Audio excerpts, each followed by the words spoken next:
I came home from college to visit. My bedroom was empty. "Oh," my mom said. "We gave it to your cousin. You can sleep on the couch." So I tossed my keys on the counter and said, "Actually, I'll sleep somewhere else." She thought I was joking, until I walked right back out, and they had no idea where I was headed. I'm 22, and I just finished my last semester of college. It was supposed to be a big deal for years of hard work, late night studying, juggling part-time jobs, and stretching every dollar just to make it through. I wasn't expecting a parade when I came home, but I thought my family might at least be happy to see me. My relationship with them had always been complicated. They never really understood why I wanted to go to college in the first place. To them, it was a waste of time and money. My mom especially didn't get it. She used to make little comments like, "I don't know why you're working yourself so hard when you could just get a decent job here. Or you're not one of those stuck-up career types now, are you?" Still, when she called and invited me home for the weekend, sounding genuinely excited, I thought, just for a second, that maybe things were different now. That maybe, after 4 years, they'd finally started to respect the choices I made for myself. The drive home was long but familiar. 3.5 hours of highways, back roads, and old songs I used to love. I found myself thinking about my room. The one thing in that house that had always been mine. The thought of sinking into my old bed, staring up at the glow-in-the-dark stars I stuck on the ceiling when I was 10, gave me a weird sense of comfort. But the second I stepped inside, something felt off. It wasn't anything obvious at first, just a weird feeling. The air in the house felt different, like it didn't quite belong to me anymore. I glanced around and noticed little things, things I didn't recognize. A pair of men's shoes by the door, bigger than my dad's. A hoodie draped over the back of the couch that I'd never seen before. Then my mom appeared from the kitchen, wiping her hands on a dish towel. "There's my college girl," she chirped. Her smile was too wide, too practiced, like she was trying too hard to act normal. I gave her a small smile, still adjusting to the feeling that something was off. "Hey, Mom." She pulled me into a quick hug before stepping back and clapping her hands together. "We've made some changes," she announced, like this was some kind of game show reveal. I barely had time to process that before she turned and started walking down the hall, expecting me to follow. I hesitated. "Changes? Oh, nothing major," she said over her shoulder. "Just some rearranging. You'll see." Something uneasy twisted in my gut as I stepped into the hallway. It looked the same. Same worn-out carpet, same family pictures on the wall. But as I got closer to my bedroom door, I noticed something that made my stomach drop. The door was open, and my room wasn't my room anymore. The walls were a different color. The deep blue I had carefully picked out as a teenager was now an impersonal beige. The posters I taped up, the bookshelf filled with novels I collected since middle school, the old stuff there I kept on my bed, they were gone. Everything was gone. Instead, there was a different bed. A bigger one. A different desk pushed up against the far wall. A duffel bag sat open on the floor, clothes spilling out. A pair of sneakers, huge sneakers, were kicked off near the closet. It took a second for my brain to catch up with what I was looking at. Someone else was living in my room. I turned slowly, my mouth dry. "What is this?" My mom was standing in the doorway watching me carefully. "Oh," she said with a little laugh, waving a hand like this was no big deal. "We gave your room to Zach." Zach, my cousin, the one I barely saw growing up, the one who bounced from one job to another, always making excuses for why life wasn't fair to him. The one my mom had always insisted we had to be patient with because he's just going through a rough patch. I stared at her waiting for some kind of punchline, some kind of just kidding, but she just kept smiling like this was normal. I let out a breath, forcing my voice to stay calm. "You gave my room to Zach?" She nodded. "Well, honey, you don't live here anymore." It didn't make sense to keep the room empty. I felt a strange heavy pressure in my chest, like something was sinking inside me. She kept going, like this was the most reasonable thing in the world. "You know how hard things have been for him. He just needed a place to stay, and we thought, well, since you're off at school." I barely heard the rest of what she said. My ears were ringing for years. For years of struggling, pushing myself, doing everything on my own. And the second I was out of the house, they erased me. Like I had never lived here at all. She must have noticed the look on my face because she quickly added, "You can sleep on the couch. It's only for a little while. I knew you wouldn't mind." That was it. That was the moment something in me just snapped. I took a slow step back, gripping my keys. "Actually," I said, voice steady, "I'll sleep somewhere else." Her smile faltered. "What?" "Don't be ridiculous." But I didn't answer. I turned, walked right back down the hall, grabbed my bag, and headed for the front door. I could hear her calling after me, something about not making a scene, but I didn't stop. I didn't even look back. I didn't even fully process what I was doing until I was already in my car, the door slamming shut behind me. My hands were still clenched around the steering wheel, knuckles white. My breath felt uneven, like I had just finished running even though I hadn't moved more than a few steps. I sat there for a long moment, staring at the dashboard. Where was I even going? I hadn't planned for this. In my head, I had pictured coming home, sleeping in my bed, maybe even getting some kind of lukewarm acknowledgement from my family that they were, I don't know, proud of me, that they had missed me. Instead, they had wiped me out of the house like I was never there, like I was some temporary guest rather than their daughter. I glanced back toward the house. The lights from the front porch cast a dim glow across the yard. And through the window, I could see movement. My mom still standing near the front door, probably waiting for me to cool off and come back inside, like I was being dramatic, like this was normal. I turned the key in the ignition and backed out of the driveway. I had no idea where I was going. The streets were quiet, just the occasional street lamp flickering as I passed. I kept driving half on autopilot, letting my mind race through the events of the last 15 minutes. They had given my room to Zach. Zach, who had never held a steady job for more than a few months. Zach, who had spent most of his adult life couch hopping because he couldn't manage to keep his life together. And yet, he was the one they made space for, not me. I tightened my grip on the wheel, my jaw clenching. It wasn't even just about the room. It was the principle of it. The way my mom had acted like this was no big deal. Like it was just common sense to give away the only space I had ever truly called my own. I checked my phone, half considering calling a friend, but it was late. Most of the people I was still close with from high school had either moved away or were wrapped up in their own lives. The few college friends I had lived hours away. I could get a motel, but the thought of spending money just because my own family had kicked me out of my space made my stomach turn. Then, almost without thinking, I found myself turning onto a familiar street, Ezra's house. I hadn't talked to him much in the past few months. We had been close all through high school, the kind of friendship that felt like it would last forever. But college happened, and life got in the way. We had kept in touch here and there, occasional texts, a few video calls when we had the time, but I hadn't seen him in person in over a year. Still, when I pulled up outside his house, I felt an odd sense of relief. His car was in the driveway, which meant he was home. I hesitated for a moment before stepping out and walking up to the front door. The porch light was on, casting a dim glow across the worn-out welcome mat. I knocked, then took a step back, suddenly unsure if this was a good idea. A few seconds passed.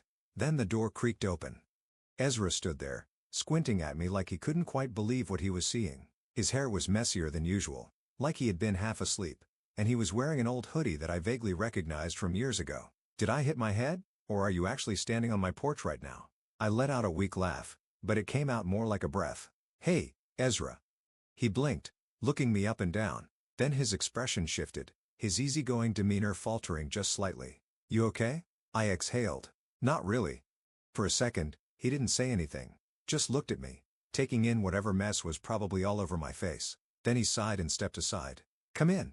I hesitated, glancing back toward my car, but the idea of driving around aimlessly again made my stomach churn, so I nodded and stepped inside. The house smelled like something slightly burnt, probably whatever late-night snack Ezra had been making before I showed up at his door. The living room was the same as I remembered it, cluttered but comfortable. A half-empty mug sat on the coffee table, and a game controller was tossed onto the couch like he had abandoned it mid-session. He closed the door behind me, crossing his arms as he studied my face. All right, he said, voice quieter now. What happened? I hesitated, suddenly unsure how to explain all of it, but then before I could even stop myself, the words started spilling out. Ezra didn't interrupt me once. I sat on his couch, hands gripping my knees, and just let it all out.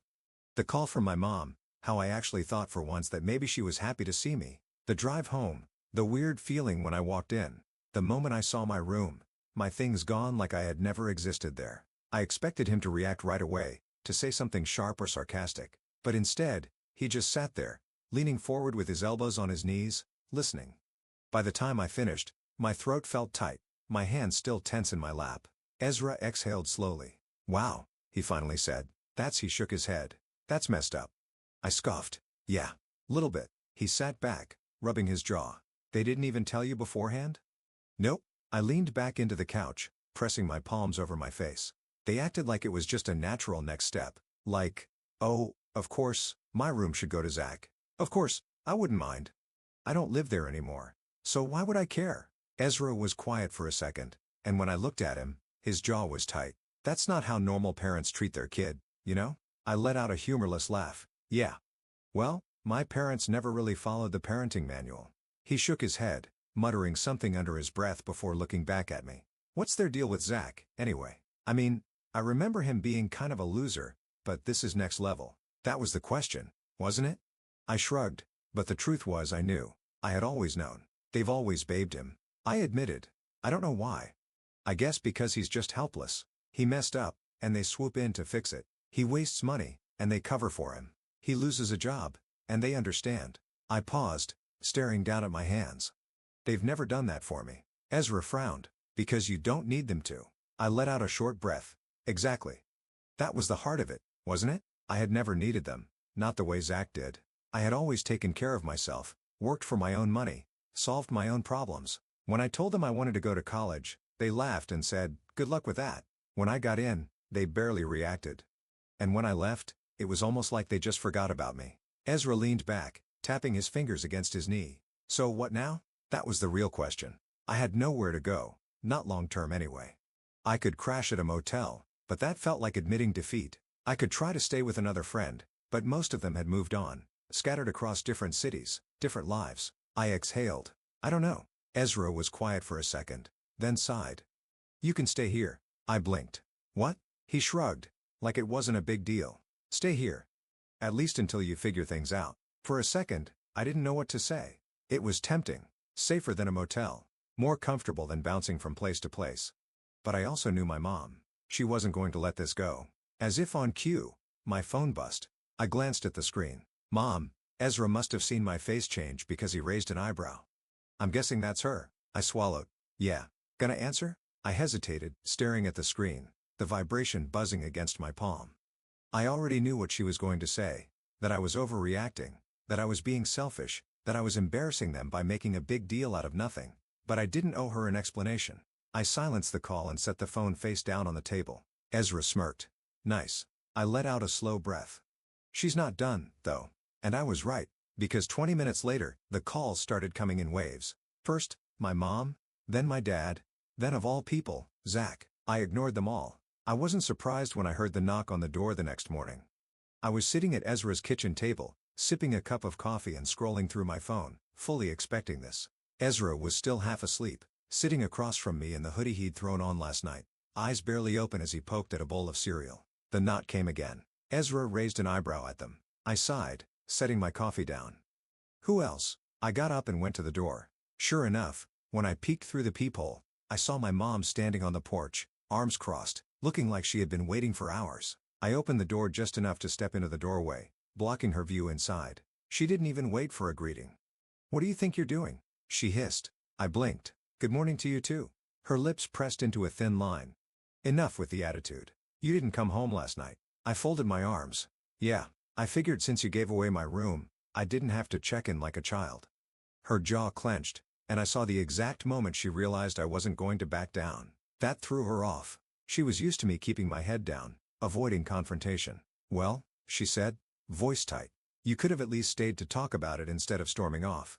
I let out a short laugh. "Talk about what? You made the decision without me. What was there to discuss?" Mom huffed, shifting her weight. "You don't even live there anymore. It just made sense. Zach needed a place to stay, and you're off at college. I come home. I cut in. Or at least, I used to. But clearly you didn't care about that." She exhaled sharply through her nose like she was barely holding on to her patience. "You're being dramatic." There it was. The classic dismissal.